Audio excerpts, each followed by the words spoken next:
Now the On Your Side forecast with Chief Meteorologist Scott Dorval.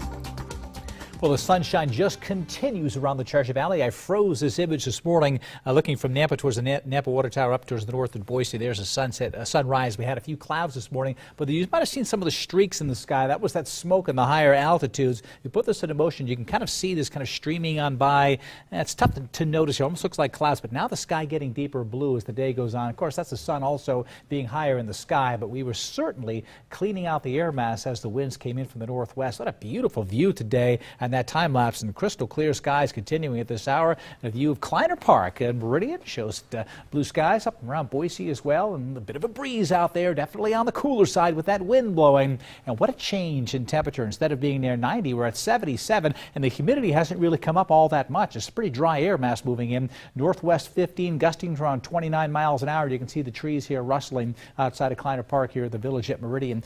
All in all, turning out to be a very refreshing day. 68 degrees in McCall. Now, it was in the upper 70s yesterday, so at least a 10-degree cooling, if not more. A little bit of a breeze on the lake right now, so certainly cooling down on those higher elevations. No snow in the forecast here. Not going to get quite cold enough for that yet, but there is, you get a little bit further to the east, it's a little bit of a different story here. Look at Great Falls. High temperature only 47 degrees on Wednesday. Tomorrow night, 1 to 3 inches of snow could fall in Great Falls tomorrow. And this is real cold. You see the blues, even some purples with high temperatures in the 20s and 30s and the higher peaks there of the Canadian Rockies. That's a cold air mass, the first of the season, that will slide down east of the divide, which is right in this region here. And so cooler weather to the east, but it will still keep it warm to the west. We're going to get a glancing blow of some of that cooler weather, and you see we've already dropped down to 77 for that high temperature. And if you are headed, those few folks that are going to be heading back east to Connecticut, a football game against UConn in just east of the river there in East Hartford, I'm expecting a mixture of sun and clouds. Now, there's going to be a storm offshore. It could rain in Nantucket,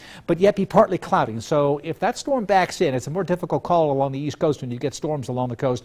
We could get some rain. Right now it doesn't appear to be that way, but it will be cool. But generally 60 to 70, 65 to 70 during the game, and a little bit of a breeze out of the northwest. So probably we end up being partly cloudy, that mix of sun and clouds. I'll keep you updated on the forecast here as well. 82 in Ontario right now, 77 in Boise. The only showers are well to the east around Yellowstone right now, getting some rain showers here, but there's some snow just north of the border here. That is sliding on through, but a secondary front is going to move on in with some colder weather to the north. Here, a frost advisory in effect for south central Oregon. This coming up for tomorrow, so that cooler weather is getting close by. A fire weather watch to the west in Oregon, but I want to show you to the northeast what's been going on. Winter storm watches and winter storm warnings right here in the higher elevations.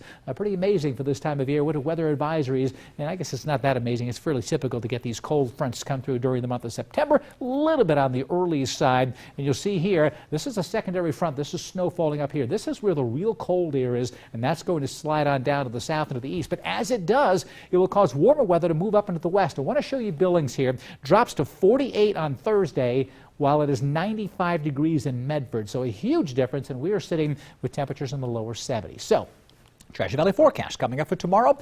Temperatures like today, less of a breeze, cooler in the morning, but warmer, slightly warmer in the afternoon with that light breeze and the sunshine. A beautiful end of the day, mid-70s to near 80, while in the west central mountains tomorrow, mid-60s after a very chilly start to the day.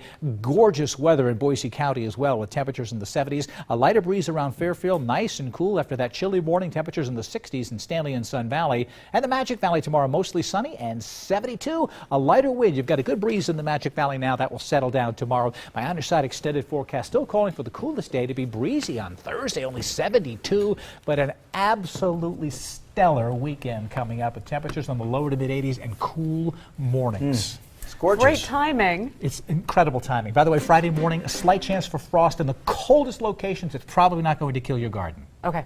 That's good.